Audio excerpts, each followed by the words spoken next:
c'est bon? D'accord. Donc, comme ce que je vous ai dit, ce qui était intéressant pour nous, c'est de parler de ces deux pathologies, c'est parce qu'elles sont vraiment toutes les deux fréquentes et chroniques, et qu'elles avaient également un impact important sur la qualité de vie. Donc, le patient, il peut venir vous voir pour n'importe quoi d'autre. Il peut venir vous voir pour une fatigue, par exemple. Il vous dit, je suis fatigué. Et derrière, il faut chercher des choses. Alors, comme je le disais, l'allergie, on ne va pas parler de toutes les pathologies allergiques, on va parler uniquement de la rhinite, et on va parler de l'asthme. Et les pathologies du sommeil, on ne va pas parler de toutes les pathologies du sommeil, parce qu'il y a les insomnies, il y a les troubles respirateurs du sommeil, c'est le syndrome d'apnée du sommeil, il y a les troubles du rythme circadien, ce sont les troubles biologiques, il y a les troubles moteurs, c'est-à-dire les mouvements périodiques de jambes, vous avez entendu parler de ça, les mouvements périodiques de jambes, c'est les maladies qui il y a le syndrome de jambes sans repos, c'est un syndrome qui fait partie des pathologies du sommeil.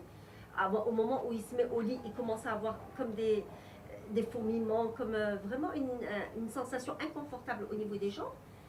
Et il y a les hypersomnies, parce qu'il n'y a pas que les insomnies dans les troubles du sommeil, il y a aussi les hypersomnies, il y a les parasomnies, ce sont les cauchemars, les terreurs nocturnes, etc. Alors on ne va pas parler de tout ça, on va parler uniquement de la relation avec les insomnies et les troubles respiratoires du sommeil, c'est-à-dire le SAOS, qui sont pour nous les pathologies quand même les plus fréquentes que vous rencontrez. Alors, d'abord, le syndrome d'apnée obstructive du sommeil et rhinite allergique, c'est quoi la relation qui existe entre les deux? Est-ce que le syndrome d'apnée du sommeil, c'est-à-dire que c'est un arrêt du débit respiratoire. Pardon, ça se passe bien sûr pendant le sommeil. Bonjour. Le syndrome. Alors, là, c'est quand on a un syndrome d'apnée obstructive du sommeil, c'est toute la nuit. Ah, c'est toute la nuit. Alors, mais bien sûr, ça dépend de l'index d'apnée hypopnée. On va discuter rapidement. Le syndrome d'apnée. C'est pas pour TAT. Là, c'est la paralysie du sommeil. Carrément. C'est ce qu'on appelle une paralysie du sommeil. Le syndrome d'apnée, je vais vous dire ce que c'est. On ronfle, et puis à un moment donné, on fait. On s'arrête de respirer. Ça, c'est de l'apnée. L'apnée, c'est quand il y a un arrêt du débit respiratoire pendant 10 secondes, au moins, pendant le sommeil. Et puis, bien sûr, il y a une reprise respiratoire. Et la personne se remet encore à ronfler. Et puis, elle s'arrête de respirer. Alors, et après l'arrêt respiratoire, quel est l'organe qui va tout de suite se mettre en alerte? C'est le cerveau. Parce qu'il ne reçoit plus d'oxygène. Pendant 10 secondes, le débit respiratoire. Donc, il va y avoir une alerte cérébrale. Le cerveau tout de suite va se réveiller. Et il va dire, tu manques d'oxygène, reprends ta respiration. Mais le problème, c'est que ce réveil-là, c'est un réveil qui est physiologique, non conscient. Le malade, jamais il va venir te voir en te disant, là, je fais des apnées du sommeil. Jamais, jamais, jamais. L'entourage. Mais par contre, le conjoint, oui. Le conjoint va dire, je voulais que mon mari s'arrête de respirer pendant la nuit.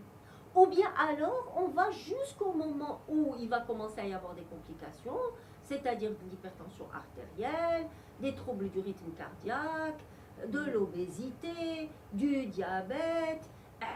Le wahad, il va commencer à chercher et savoir...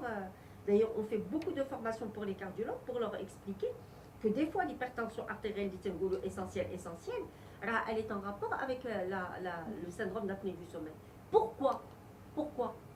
Parce que quand on dort, on est sur le système autonome parasympathique, c'est-à-dire tout est au calme. Et le système parasympathique, vous le savez, il est freinateur. Il freine tout. Donc la tension artérielle, elle va baisser, le rythme cardiaque va baisser pendant le sommeil. Et tout vraiment se met au repos. Et d'ailleurs, c'est pour ça qu'on dit que le sommeil est réparateur. Et le sommeil, on se repose pendant le sommeil. Mais au moment où il y a de l'apnée, où il y a l'arrêt respiratoire, l'arrêt du débit respiratoire avec l'hypoxie et que le cerveau se réveille, dès qu'il va se réveiller le cerveau, il va tout de suite déclencher le système sympathique. Et vous le savez, on ne peut pas avoir les deux, c'est ou le système sympathique ou le parasympathique. Et le système sympathique, il est accélérateur. Donc, physiologique, le rythme cardiaque il va augmenter, la fréquence cardiaque elle va augmenter, la tension artérielle va disparaître.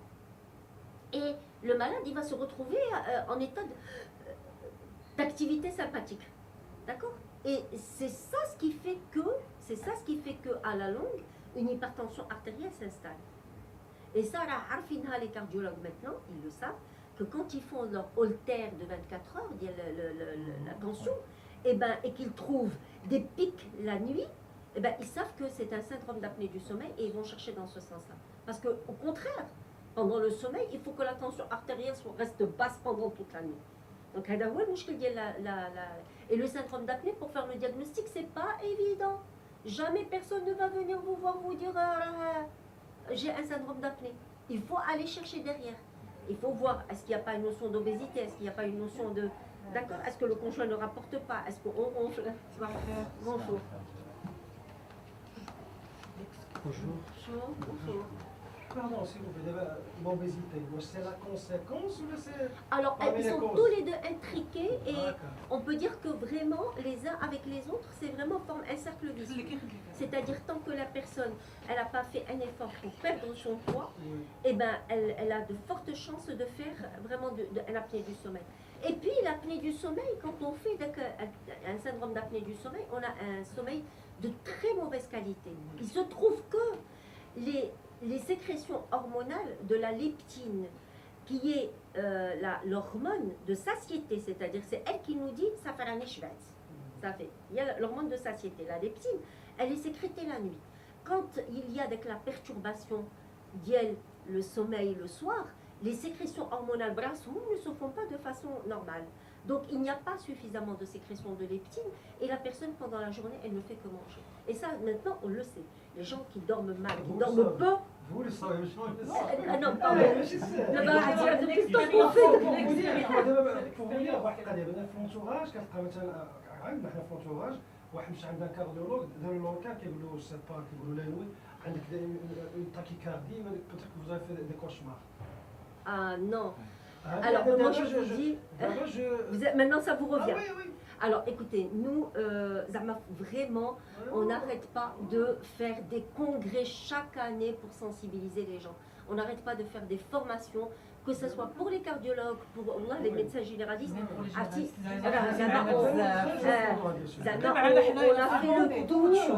On a fait le tour du Maroc pour essayer d'expliquer aux gens que c'est une pathologie maintenant qui effectivement elle est nouvelle, mais qu'elle existe, qu'il faut en prendre compte, qu'on a maintenant les moyens de faire le diagnostic, qu'on a les moyens de traiter, mais qu'il faut faire attention. Et maintenant je vous le dis, même les cardiologues, on essaie de les sensibiliser, et je crois qu'ils le savent, quand il y a des problèmes, soit de troubles du rythme le soir, sur le holter, ou là des pics d'hypertension artérielle, ils savent que c'est le syndrome d'apnée. Si on traite l'hypertension due à l'apnée, on n'est pas dans le tort. Alors, si on traite l'hypertension, alors qu'elle est d'origine apnéique et qu'on ne traite pas l'apnée, mais bien sûr. Et d'ailleurs, par exemple, elle a dans mes communications, là aujourd'hui je ne parle pas du syndrome d'apnée obstructive du sommeil, peut-être Madame Cherkaoui qu'il faudrait en reparler encore des ateliers, encore je ne sais pas, mais ou là quand vous voulez. Mais quand par exemple vous voyez un patient qui vient vous voir, vous donnez un premier antihypertenseur, un deuxième antihypertenseur, un troisième antihypertenseur, et que le malade ne réagit pas. Voilà, ça fait vous pouvez être sûr que c'est un syndrome d'apnée obstructive du sommeil. Il y a qui sont réfractaires. Réfractaire, exactement, quand vous avez une hypertension réfractaire.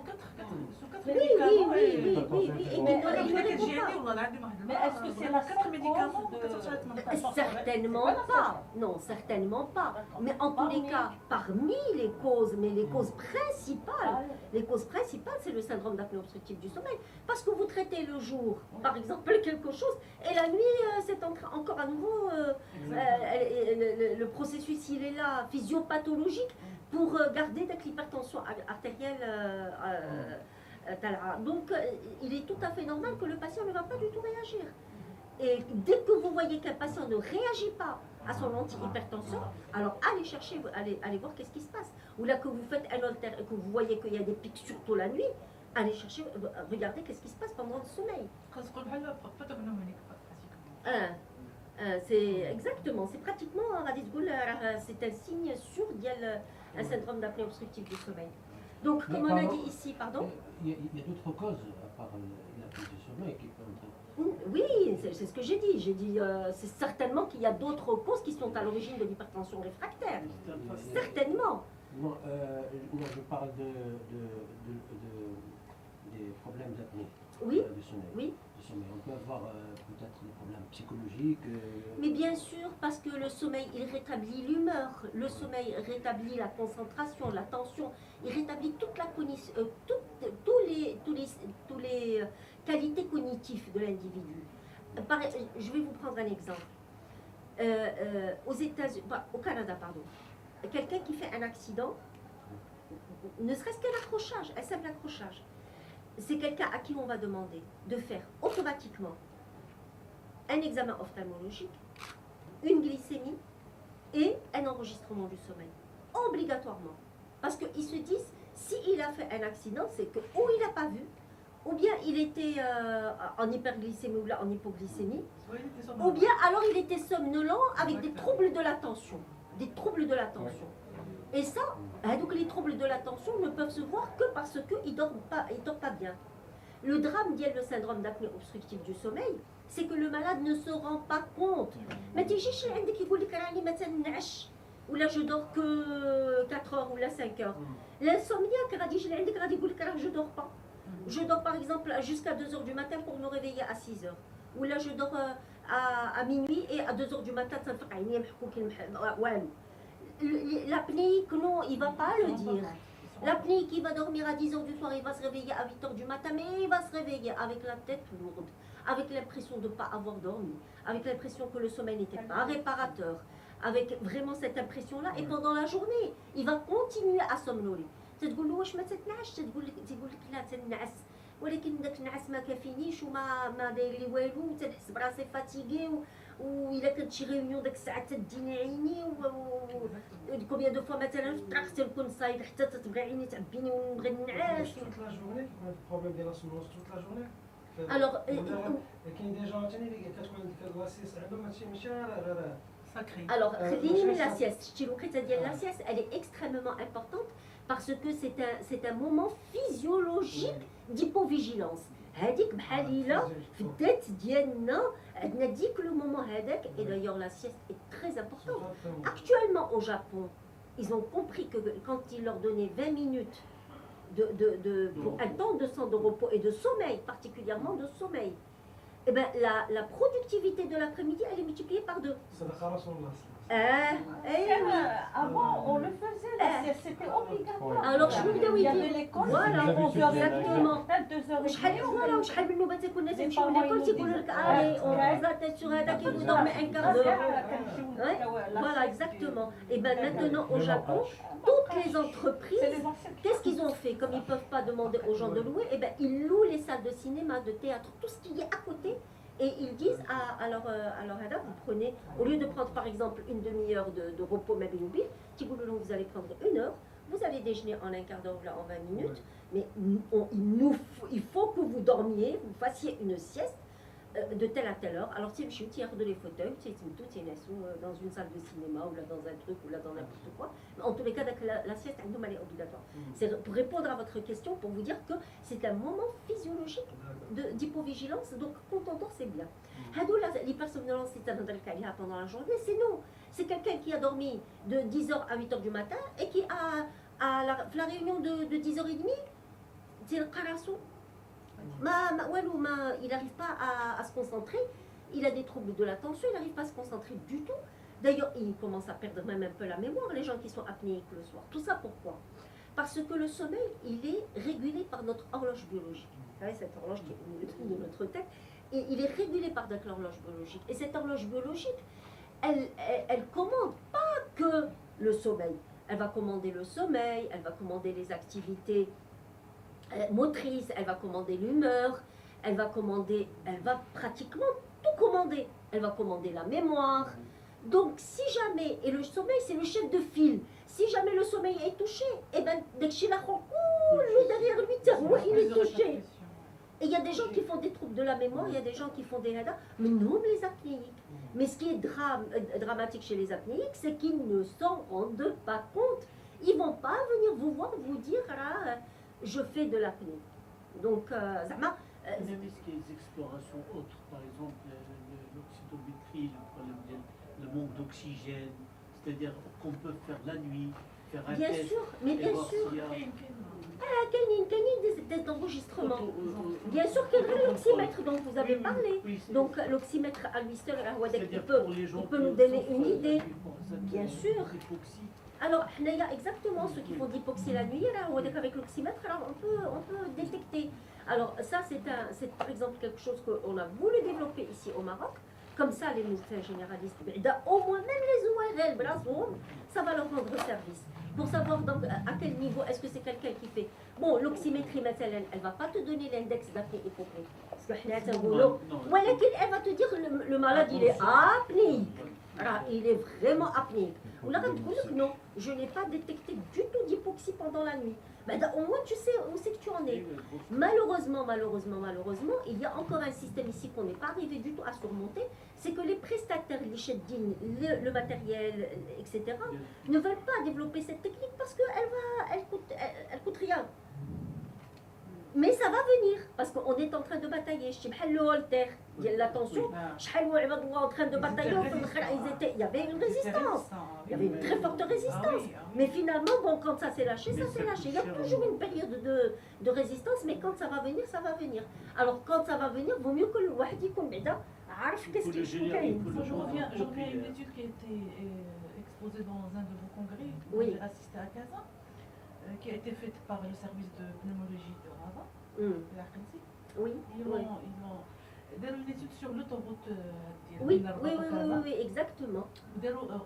عطاو غير les internes, les résidents, داروا des questionnaires sur les gens qui, est-ce que vous semblez Pendant la route, des questions très précises. Exactement. Les gens chez qui on a suspecté une apnée du sommeil, Oui. certains services de pneumologie Pour faire un donnent l'enregistrement gratuit. Mais je trouve des chiffres vraiment.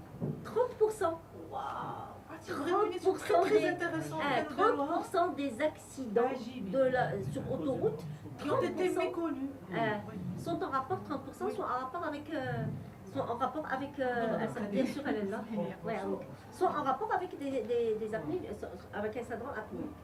Donc, bon, si on revient maintenant à notre allergie, comme on a dit, on va pas étudier toutes les pathologies du sommeil. On va étudier uniquement les insomnies, les troubles respiratoires, c'est-à-dire le SAOS. Et pour les allergies, on va étudier uniquement la rhinite allergique et l'asthme. Alors, on va commencer par SAOS et rhinite allergique pour voir le lien qu'il y a entre les deux, parce que quand même, il faut savoir quel lien il existe. Alors, on a parlé du syndrome d'apnée obstructive du sommeil. On a dit que c'était un arrêt du débit respiratoire, suivi d'un micro-éveil inconscient, puis d'une reprise respiratoire. Il y a une hypoxie, etc. On peut refaire un atelier sur le SAOS si vous voulez, moi c'est marhaba. Et puis, alors la rhinite allergique, il y a une nouvelle notion qu'il faut avoir. C'est que non seulement c'est un phénomène immunologique qui est déclenché par un contact d'un allergène sur la muqueuse nasale qui va donner une inflammation nasale, mais il faut savoir que cette inflammation, et c'est ça la nouvelle notion, elle est chronique. Chronique parce qu'il va persister, même pendant les périodes de faible exposition allergénique, il va persister cette inflammation. Donc l'obstruction nasale qui va s'installer va devenir très rapidement une obstruction nasale chronique. D'accord? Donc il y a la nouvelle notion. Nous, on pensait que l'allergie, c'était dès qu'il y a le contact, et puis une fois qu'il n'y a plus de contact, il n'y a plus rien. Eh bien non. Même quand il n'y a plus de contact dans la rhinite allergique, eh bien l'inflammation, elle persiste, elle est là, elle est chronique. Alors, cette étude qui a été réalisée et publiée en 2016, elle a montré que effectivement, quand il y a une congestion nasale due à l'allergie, eh ben, elle va augmenter de presque 2 fois le risque de développer un syndrome d'apnée obstructive modéré à sévère. Donc, quelqu'un qui fait une rhinite allergique, si sa rhinite allergique n'est pas traitée, l'obstruction nasale va provoquer un syndrome d'apnée obstructive du sommeil. Alors, on va voir très rapidement comment. D'abord par l'inflammation, on a dit qu'il y avait de l'inflammation. Et cette inflammation, elle va perturber la muqueuse bien sûr, parce que elle va toucher toute la muqueuse nasale et pharyngée, et donc elle va la perturber.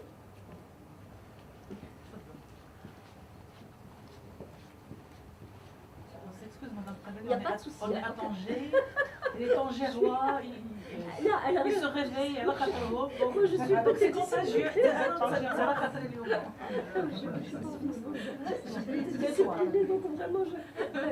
On n'est pas à l'avant. À 10 ans, non mais ça se fait plus. À 10 ans, je me rappelle, les cafés n'étaient pas ouverts. Bien sûr.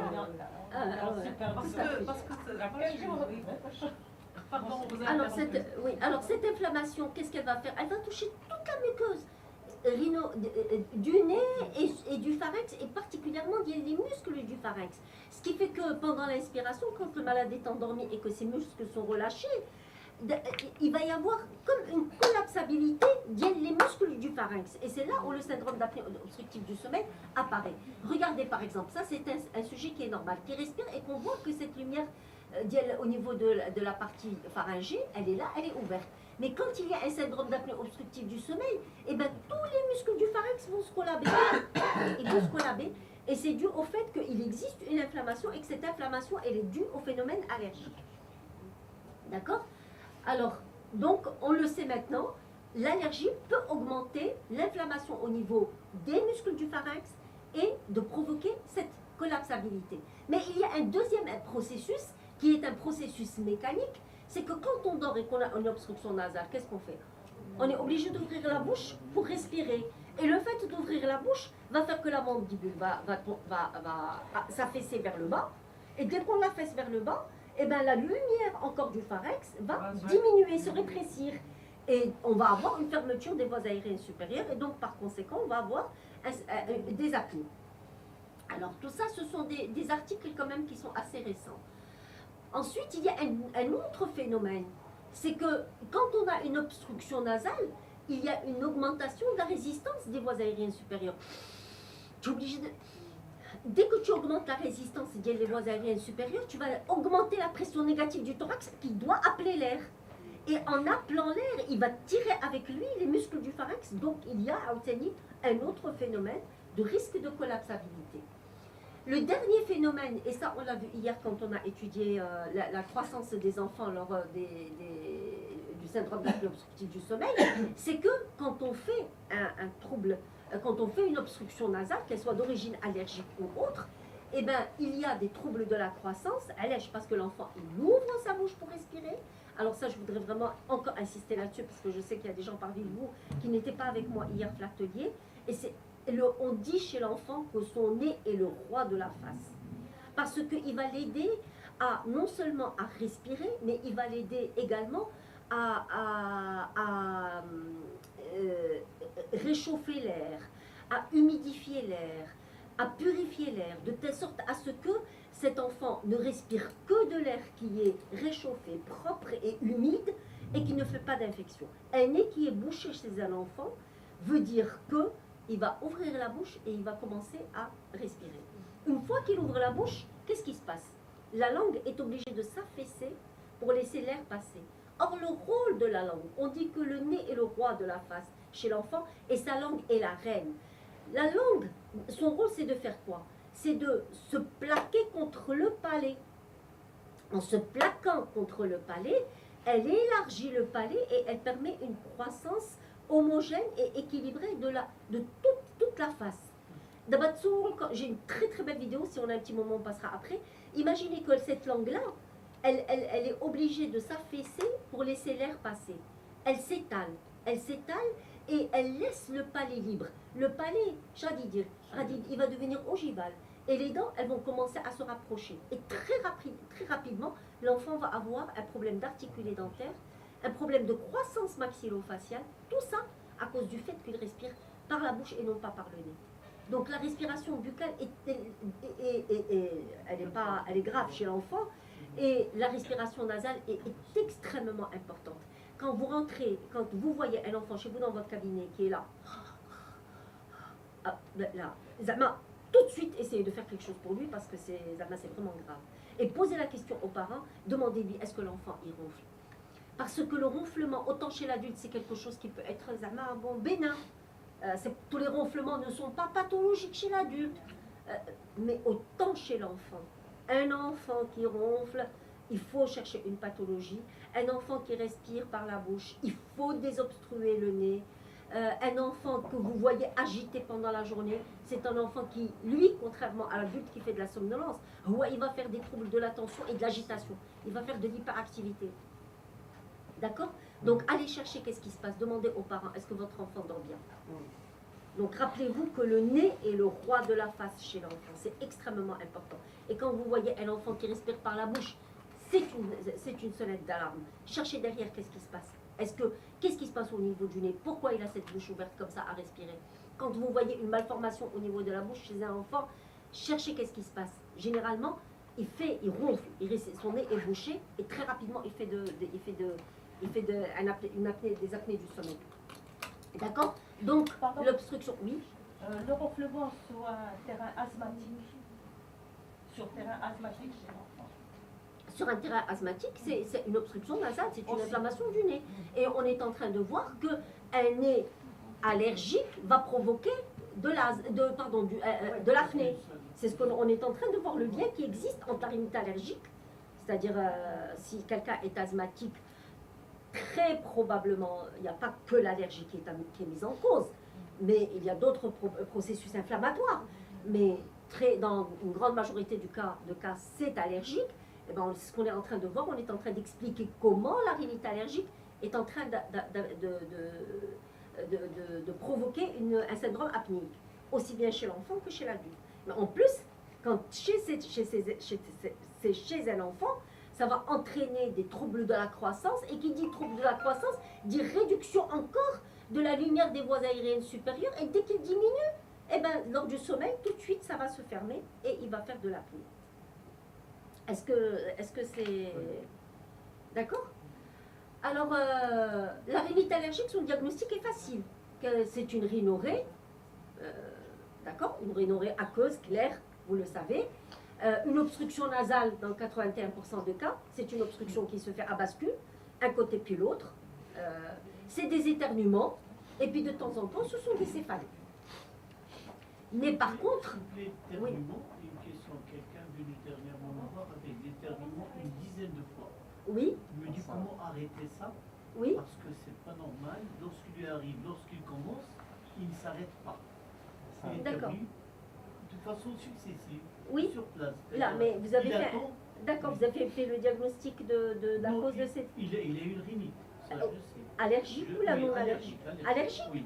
Ah, d'accord. Ben, mais en principe... ce phénomène d'irritation et d'éternuement... De façon répétitive, mais voilà, c'est ça la spécificité de la rhinite allergique. La rhinite allergique, ce sont des éternuements en salve, comme on dit. C'est-à-dire... Voilà, c'est ça. Non, mais c'est ça, justement la caractéristique de la rhinite allergique. Oui. S'il vous plaît, une question. La prévalence de la rhinite allergique dans le bassin méditerranéen en général, elle est de combien? Alors, elle est quand même assez importante. Hein. Elle est très importante. Elle n'est pas du tout négligeable. Maintenant, est-ce qu'une étude a été faite pour savoir est-ce que ce sont des allergies aux acariens? Est-ce que c'est Hadi? Ça dépend des régions. Mais je sais que par exemple, dans la consultation ORL, mais ça dépend également des quartiers. J'avais travaillé dans un hôpital qui était à côté de la mer, Ain Diab, et là, un patient sur deux et un enfant sur deux se présentait pour un problème, soit d'otite, soit de pharyngite, soit d'angine à répétition, qui était en rapport avec un problème d'allergie ou d'asthme. Et quand on cherchait, on trouvait de l'asthme derrière. D'accord? C'est pas, donc, c'est quelque chose d'extrêmement fréquent. Mais ce que je peux vous dire, c'est que l'étude que j'ai faite, parce que j'avais fait une étude sur 400 dossiers, plus de 400, sur 460 dossiers, et j'avais fait des tests cutanés, c'était à moi d'être debout. Moi, je peux me mettre debout. J'avais fait des... Vous s'asseoir. J'avais fait... Oui, Allez, je peux me mettre là. Ça صافي لا يخليني تما جات على وجه دونك وجه l'écran. Donc, ne pas se mettre debout et nous on se met tout en en face. Alors, qu'est-ce que je disais? Donc, l'étude que j'avais faite, j'avais fait des tests cutanés à plus de 400 patients, enfants compris, adultes, etc. Et j'avais trouvé plus de 90% de ces gens-là faisaient une allergie aux acariens. Donc vraiment les acariens, c'était vraiment la cause la plus fréquente. C'était la cause la plus fréquente des rhinites allergiques. Mais c'est vrai que c'est une pathologie qui est très très très fréquente dans le pourtour méditerranéen. Alors, en ce qui concerne la rhinite allergique, bien sûr l'examen ORL il est important. Pourquoi? Alors, je vous passe un message. Quand vous faites le diagnostic d'une rhinite allergique, c'est-à-dire vous retrouvez les éléments comme ce qu'on a dit, obstruction, éternuement, bien sûr obstruction à bascule. Mais chez une obstruction bilatérale continue, ce n'est pas une allergie. Il faut que l'obstruction soit d'un côté puis de l'autre. On parle d'une rhinite allergique. Les éternuements sont en salve, c'est-à-dire ils sont comme ça répétitifs. Oui. Vous dites que l'obstruction est à bascule. alternative. Donc, elle est à bascule, oui. Mais il y a le cycle nasal. Oui, bien sûr. Parfois, c'est normal. Il est évident qu'on a un cycle, des fois on respire mieux d'un côté par rapport à l'autre. Mais ce n'est pas avec l'obstruction la rhinite allergique. La rhinite allergique, on ne va absolument pas respirer, c'est vraiment totalement bouché. D'accord? C'est ça ce que je veux dire. Dans la nuit, il y a dans le cycle nasal, oui, on a effectivement une respiration à bascule d'un côté puis de l'autre. Oui. C'est normal. C'est tout à fait normal. Ça, donc comment faire la différence? C'est que l'obstruction, elle est totale.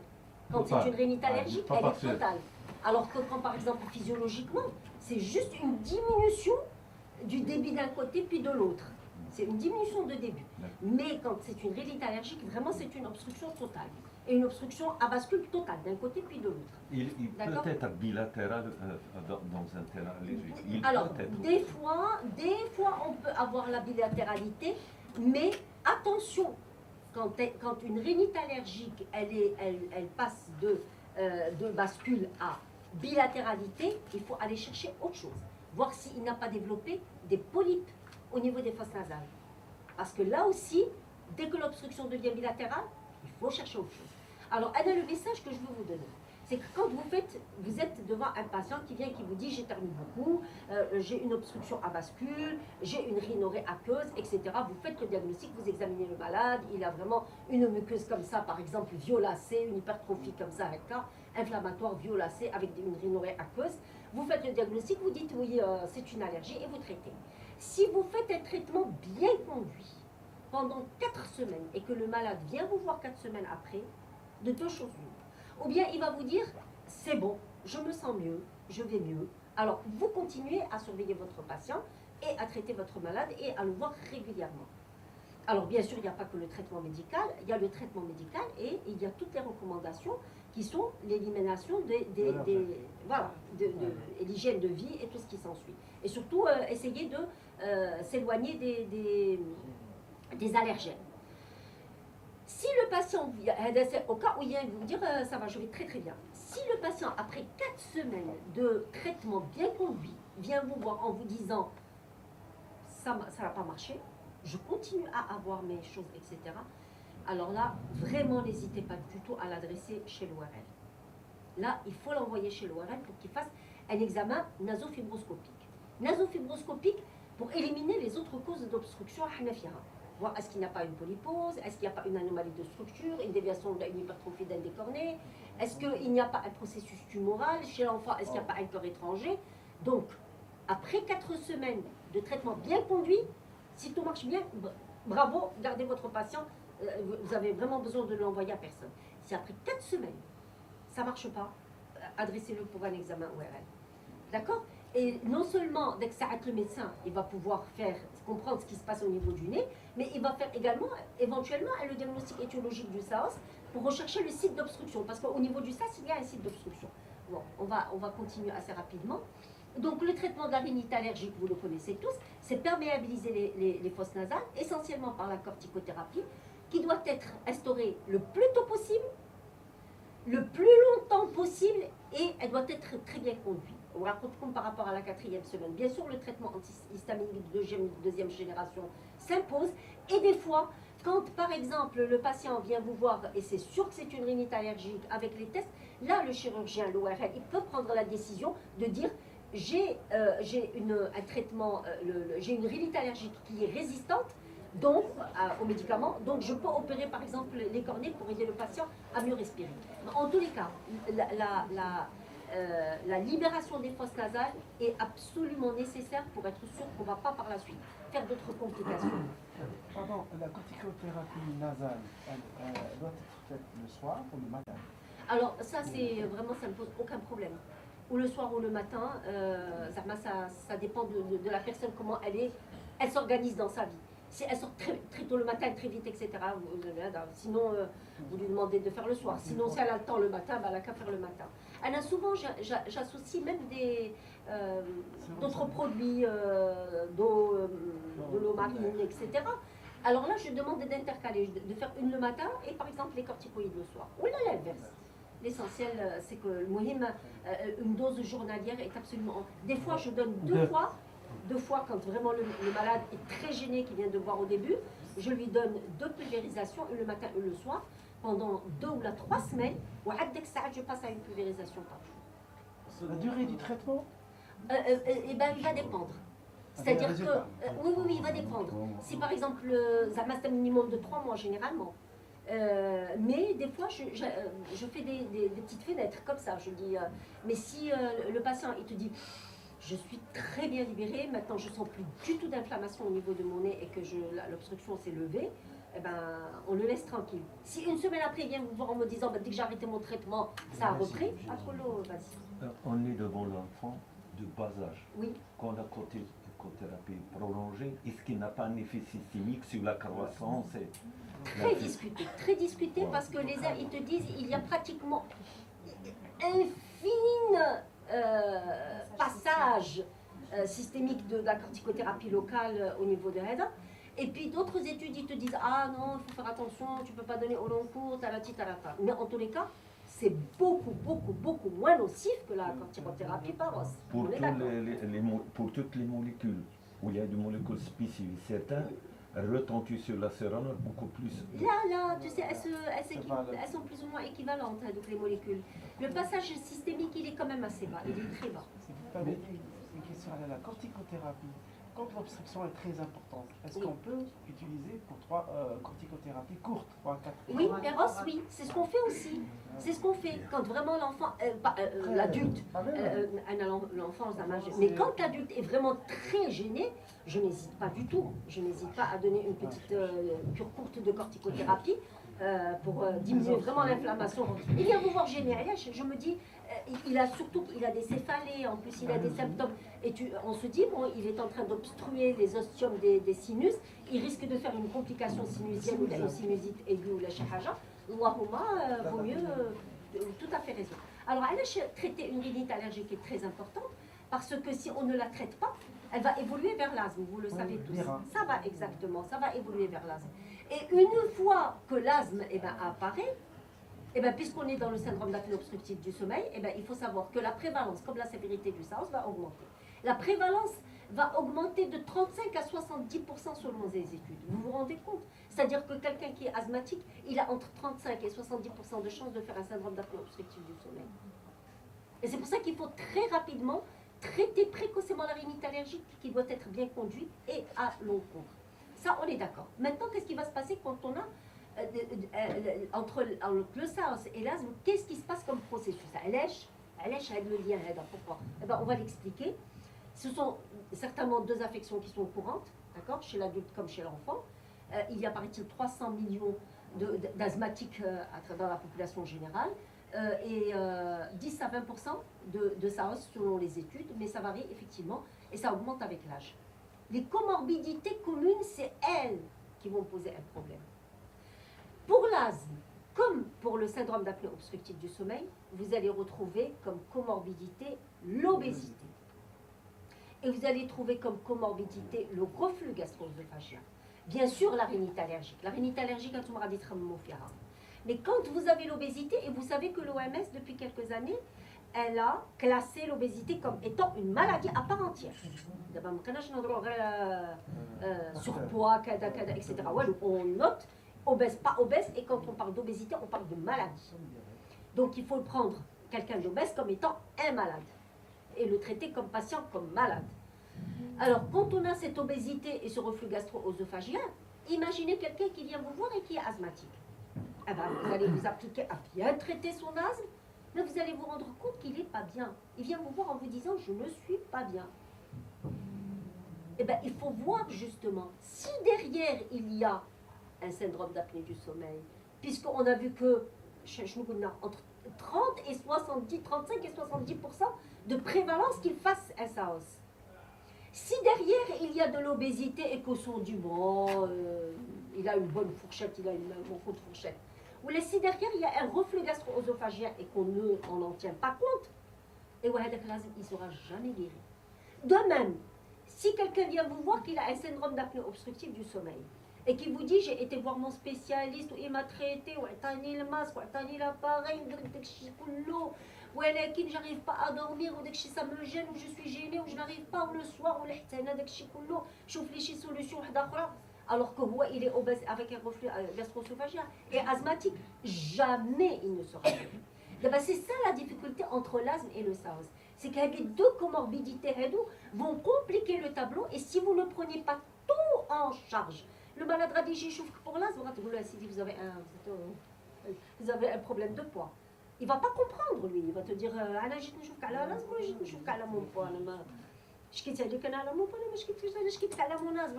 j'arrive pas. Il faut lui expliquer. Il faut lui demander est-ce qu'il y a un problème de reflux. Il faut le rechercher et le traiter. Parce que sinon, là, vous n'allez pas pouvoir traiter. Ni l'asthme, ni le SAOS ne peuvent être traités convenablement si on ne tient pas compte de tous ces facteurs. Et que effectivement, si ces facteurs existent, eh ben, les deux affections peuvent être vraiment rendre la prise en charge assez difficile et préjudiciable. Et les résultats ne sont pas les résultats vous pouvez aller dans le sens de traiter son asthme, mais jamais il guérira si vous ne prenez pas tout en charge. De même pour le syndrome d'apnée obstructive du sommeil. Alors, il y a une action directe qui se fait entre l'asthme et le SAOS. Je ne sais pas, est-ce que ça vous intéresse? Je vais aller très rapidement, parce que c'est de la physiopathologie. Alors, vous savez que l'asthme s'exacerbe surtout la nuit. C'est surtout la nuit où l'asthme va s'exacerber. Et qu'est-ce qui va se passer? Il va se passer une diminution le volume expiratoire, qui va être beaucoup plus marqué. Et comme le volume expiratoire, il est diminué, au moment où le patient va vouloir inspirer, l'inspiration va être vraiment une résistance à l'inspiration, ce qui va aggraver les symptômes de ronflement et d'apnée du sommeil. Ça, c'est le processus, c'est comme ça que l'asthme agit sur le SAOS. Et le SAOS, comment est-ce qu'il va agir sur l'asthme? Il y a un stress oxydant. Alors, comme le malade, il passe du système sympathique au système parasympathique. Donc, il est en hypoxie au moment où il fait son apnée, puis il se réveille, il reprend son oxygène. Et tout ça fait que ce stress, comme on l'appelle oxydatif, qui est intermittent puisqu'il va faire des apnées de temps en temps, donc il va se réveiller, il va se rendormir, il était en hypoxie, il reprend une oxygénation normale, il se remet en hypoxie, tout ça va faire une cascade de réactions inflammatoires avec un dysfonctionnement endothélial qui va faire qu'il va y avoir de la bronchoconstriction. Donc, le SAOS agit sur l'asthme et l'asthme agit sur le SAOS, d'un côté comme de l'autre. D'autre part, il y a l'augmentation du tonus vagal, il passe du système sympathique au système parasympathique. Et là, ça va agir sur les voies centrales respiratoires avec des épisodes encore de bronchoconstriction et de crise d'asthme nocturne. Pardon, là je suis revenue en arrière. Mais il y a également des actions qui sont indirectes. Des actions, c'est-à-dire, quand par exemple vous traitez un asthmatique, vous lui donnez une corticothérapie inhalée, la corticothérapie, elle va diminuer la contraction des muscles pharyngés. Et donc, si vous ne traitez pas le SAOS parallèlement, il va y avoir un retentissement encore plus important. Et on va tomber dans un cercle vicieux. Parallèlement, par rapport à l'obésité, regardez cette formule qui a été découverte, qui a été prouvée scientifiquement, et c'est des études qui ont montré la formule Heidi. Quand on augmente de 10% le poids corporel, 10% c'est quoi? C'est quelqu'un qui avait 80 kg 88. Et qui passe à 88. Oui, c'est pas énorme. Il était à 88, il était à 80, il est passé à 88. Eh bien, il va augmenter de 32% son index d'apnée-hypopnée. Si jamais s'il fait de l'apnée, il va passer il va augmenter de 32%. 32%, c'est pratiquement le tiers. Donc, il peut basculer rapidement d'un SAOS léger à un SAOS déjà modéré, ou d'un SAOS modéré à un SAOS sévère. Donc, l'obésité est vraiment un rôle extrêmement important. Alors, allège l'obésité, pour vous expliquer, parce que quand quelqu'un prend du poids, alors il ne prend pas du poids au niveau de cutané, il prend tout, partout. C'est-à-dire que sa langue, son voile, ses muscles, le cou, tout garde de la graisse. Et elle dit que la graisse, c'est elle qui va obstruer les voies aériennes supérieures et entraîner un processus là. En plus, quand on prend du poids, qu'est-ce qui se produit? On le prend généralement du poids abdominal, d'accord? On prend de la graisse, c'est un peu de graisse abdominale. Et imaginez quand on est en position couchée, le volume abdominal va venir s'appuyer sur le volume thoracique. Et ça, pour respirer, ça va être encore plus difficile. Donc il va y avoir une augmentation de la résistance pulmonaire, ça va attirer l'air, la pression thoracique négative va augmenter, et les muscles vont devoir, en s'attirant, vont se collaber encore plus. Alors, ça, c'est par rapport. Ça, pour le SAOS. Mais généralement, l'asthme, surtout chez les enfants, oui. La plupart des asthmatiques enfants, ce sont des maigres, ils ne sont pas obèses. Je parle pour l'adulte. Je dis que l'obésité, là maintenant, même chez les enfants, quand ils sont obèses, c'est un facteur. Ils sont maigres. Parce qu'ils sont hyperactifs. Ouais. Ils sont très hyperactifs, ces enfants-là. Ils dorment très mal le soir. Il y a une étude qui a été faite qui a montré que les gens qui sont asthmatiques font des insomnies, mais quelque chose de très très important. Et le fait de ne pas dormir suffisamment font que le lendemain, ils sont très hyperactifs. Le fait de bouger, ils ne grossissent pas. Mais un enfant qui est obèse, il va rentrer dans la même formule. Hein. Ça, c'est évident. Alors, le reflux gastro-œsophagien, qu'est-ce qui se passe? C'est une pression, la pression intrathoracique. Il y a une augmentation de cette pression intrathoracique avec des mouvements rétrogrades le contenu gastrique. Comme si l'estomac se contractait, et dès que le sucre gastrique il va monter en haut, il va être inhalé par le poumon et ça va exacerber l'asthme. Et l'asthme, quand il va être exacerbé, il va exacerber encore plus le syndrome d'apnée obstructive du sommeil. Et donc on rentre dans un cercle vicieux. C'est pour ça que je vous ai dit qu'il était extrêmement important que la prise en charge soit multidisciplinaire. Vous pouvez la faire vous dans votre cabinet, mais à condition de tenir compte de chacun des processus. Donc, aujourd'hui, vous devez sortir avec le raisonnement suivant, en vous disant, si j'ai un asthmatique, je dois chercher derrière, est-ce qu'il ne fait pas un reflux? Si j'ai un asthmatique avec un reflux, je dois chercher un syndrome d'apnée obstructive du sommeil. Je dois me rendre compte, est-ce qu'il est obèse ou pas obèse, parce que c'est un facteur qui est certainement péjoratif par rapport à ces deux maladies et qui va les exacerber. Et je dois me fixer et expliquer aux malades que si on ne prend pas en charge ces 4 choses en même temps, jamais on n'arriverait à contrôler une des pathologies. Mais vous faites une radio de poumon automatique pour chercher une infection, une pneumonie sous-jacente mal vue par la clinique. Vous faites une radio de poumon dans ces cas? Alors, bien sûr, vous faites une radio du poumon pour avoir chez l'asthmatique. Je pense qu'on la demande chez l'asthmatique. Oui.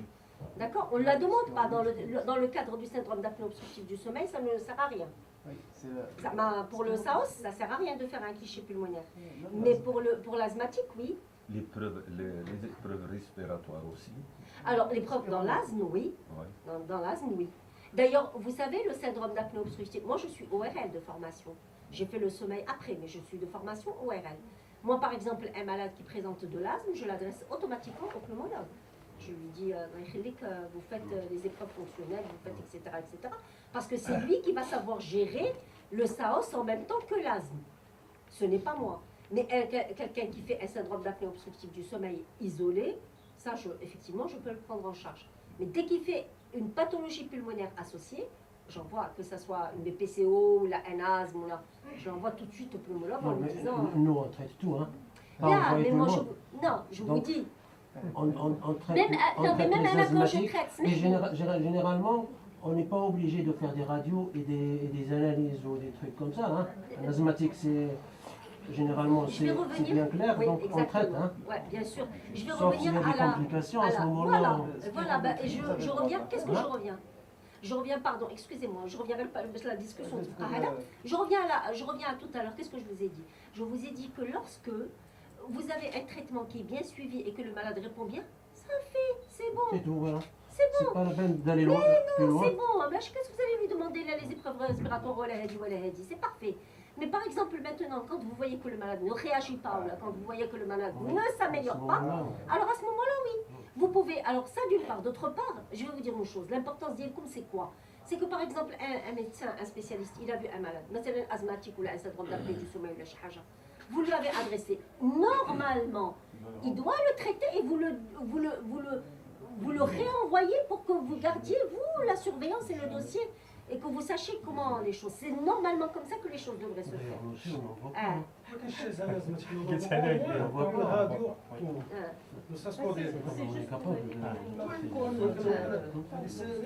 Alors, l'atelier est encore long, on pourra discuter encore après. Maintenant, qu'est-ce qui se passe pour l'insomnie et la rhinite allergique? On a vu le syndrome d'apnée obstructive du sommeil, la rhinite allergique. Alors, avec l'insomnie et rhinite allergique, quel lien y a-t-il entre les deux? Les deux affections sont fréquentes. Alors, on parle de 10 à 20% de la population générale. Dans le pourtour méditerranéen, on peut dire que c'est plus le 20%, et sinon plus que le 20%.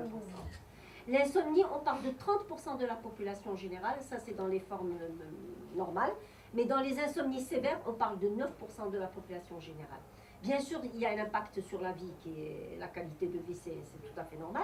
Le coût est très élevé pour plusieurs raisons. Ce n'est pas que les médicaments, mais imagine tout l'absentéisme au travail, toutes les conséquences que ça peut avoir. Donc vraiment, c'est un coût élevé avec un impact certain. Mais le rapport étroit qui existe entre les deux, entre l'insomnie et la rhinite allergique, eh ben, c'est la classification ARIA qui nous l'a apporté. Elle est la classification ARIA, je nous tout simplement que si on parle de rhinite allergique persistante, lorsque plus de 4 jours par semaine et plus de 4 semaines par an. Intermittente quand c'est moins de 4 jours par semaine ou moins de 4 semaines par an. D'accord? Mais on parle de légère ou modérée à sévère. On peut avoir une intermittente modérée à sévère, comme on peut avoir une intermittente légère. On peut avoir une persistante légère, comme une persistante modérée à sévère. Et là, la sévérité ou le fait que la rhinite soit modérée, c'est basé sur quoi? C'est basé sur est-ce que le sommeil il est normal ou pas normal. Ensuite, il est basé sur l'activité quotidienne normale, activité professionnelle et scolaire normale. Mais l'activité diurne, elle dépend de quoi? Elle dépend du sommeil. C'est tout à fait normal. Si le sommeil il est normal, l'activité va être normale. Si le sommeil est perturbé ou anormal, eh ben, il est évident que toutes les activités diurnes vont être perturbées. Donc on peut dire une chose, c'est que la gravité d'une rhinite allergique, elle se définit selon l'existence ou non de troubles du sommeil, et particulièrement de l'insomnie. Donc c'est ça la relation qui existe. Oui. Et cette étude-là qui a été publiée, ça fait pas longtemps, en 2016, elle a montré que 56% des rhinites allergiques avaient une mauvaise qualité de sommeil, 42% se réveillaient au moins 2 fois à la nuit, et 31% avaient des difficultés d'endormissement, ce qui est tout à fait normal. On dit que le nez aide au sommeil. Et quelqu'un qui a le nez bouché, vous l'avez tous vécu au moins une fois lors d'une grippe ou lors de, je ne sais pas, vous êtes encombré, vous n'arrivez pas à et du coup, vous dormez très mal. Et vous êtes réveillé plusieurs fois là. Mais le message que je veux aujourd'hui, que vous reteniez, parce qu'il est vraiment extrêmement important, c'est que quand vous avez une rhinite allergique avec un problème d'insomnie, les antihistaminiques et les benzodiazépines ou les hypnotiques, l'association des deux, elle est vraiment extrêmement néfaste pour toutes les activités cognitives du cerveau. C'est-à-dire que la fonction cérébrale ne supporte pas l'association antihistaminique, benzodiazépine, antihistaminique, hypnotique. Et pourtant, on voit beaucoup de prescriptions comme ça. Mais il faut faire attention. Parce que le malade, il fait par exemple de l'asthme, il fait de l'allergie, ou il fait chahaja, on lui donne. Mais entre-temps, il se plaint au médecin, il lui dit « Bon, yallah, j'ai quelque chose. » C'est extrêmement mauvais. Et vous le savez, dès qu'on démarre des benzodiazépines, il y a une automédication qui se fait systématiquement, automatiquement. ما تبقاش يدوز عند الميدسان داك الساعه تمشي لافارماسي ولا تيشوف كيفاش يدبر على سي زيبنوتيك ولا سي بنزوديازيبين. C'est valable pour les anti-H1 et les anti-H2. Juge ou les là, les deux. Même les anti-H2. Les antihistaminiques, benzodiazépines, c'est vraiment l'association est catastrophique pour la fonction cérébrale. Donc si vous retenez ça, ce serait vraiment parfait. Alors, insomnie et asthme, j'ai bientôt terminé. Alors, c'est les facteurs de risque communs, juge Biron. La rhinite allergique, c'est le reflux gastro-œsophagien, parce que le reflux gastro-œsophagien est une des causes de l'insomnie. Ça, il faut rechercher quand un patient vient chez vous et qu'il vous dise je dors mal, ou là, je n'arrive pas à dormir, ou là, je me réveille au milieu de la nuit, particulièrement. C'est un réveil au milieu de la nuit. Ce n'est pas un réveil de début de nuit, ou là, c'est une insomnie de début de nuit. C'est généralement. Exactement. Donc, le reflux brûle généralement l'œsophage. Et ça le réveille au milieu de la nuit, il ne s'en rend même pas compte. Donc le reflux œsophagien est un des facteurs aussi bien pour l'asthme que pour l'insomnie. Le stress émotionnel, on va le retrouver tous les deux, aussi bien dans l'asthme que dans l'insomnie, aussi bien que les symptômes dépressifs et anxieux. Et là, l'un comme l'autre vont tirer vers l'asthme et vers l'insomnie. Et de la même façon que ce que je vous ai dit tout à l'heure, si tout ça n'est pas traité vraiment individuellement, chaque chose toute seule, eh ben, ça va être extrêmement difficile. Et là maintenant, par rapport au stress émotionnel, par rapport au syndrome dépressif et anxieux, alhamdoulilah, on a autre chose maintenant que les médicaments. On a les thérapies cognitives et comportementales. Je ne sais pas dans quelle ville vous êtes et est-ce que vous avez des psychiatres qui font ça. Mais nous, à Casablanca, maintenant, on a pas mal de psychiatres qui ne traitent plus avec les médicaments et qui traitent uniquement avec de la thérapie cognitive et comportementale qui donne de très bons résultats. Vraiment de très bons résultats. Donc c'est des traitements qui ne sont pas du tout médicamenteux. Et comme je vous ai dit, il est difficile d'associer les antihistaminiques avec les médicaments psychotropes. Alors qu'est-ce qui se passe pendant la nuit? Alors l'asthme, sa recrudescence, se fait pendant la nuit. Et là on a de la toux, de la dyspnée sifflante. Et le fait de changer de position, d'accord, va faire des éveils nocturnes. Et cet éveil nocturne va donner de l'angoisse au patient et va le réveiller. Et va provoquer cette insomnie. Alors, de cette insomnie transitoire, on peut s'installer une insomnie qui est chronique. C'est comme ça que l'asthme agit sur l'insomnie. Et puis, il y a aussi les traitements de l'asthme, n'oubliez pas. Parce que la corticothérapie, les bronchodilatateurs, etc., eh bien, tout ça peut provoquer de l'insomnie. C'est pour ça que le moment de donner les médicaments, eh ben, on doit, si le patient il se dit depuis que j'ai commencé ces médicaments, je ne dors pas bien la nuit, eh ben, au lieu de le prendre par exemple le soir, demandez-lui de le prendre le matin. C'est ce qu'on appelle la chronobiologie, et c'est-à-dire à quel moment on va donner le médicament pour qu'il n'agisse pas sur telle ou telle physiologie du système de la personne. Mais rappelez-vous que même le traitement de l'asthme peut donner de l'insomnie. Alors comment l'insomnie agit sur l'asthme?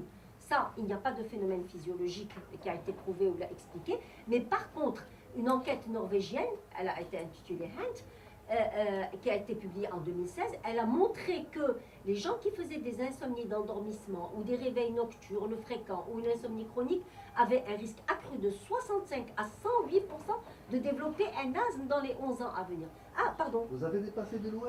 Ouh là là là là, j'ai terminé. Donc en 2 minutes. J'ai terminé. Conclusion, les troubles du sommeil et les maladies allergiques sont des pathologies chroniques souvent associées. L'obésité et le reflux gastro-œsophagien sont des facteurs de risque communs qu'il faut traiter parallèlement. Et je vous remercie.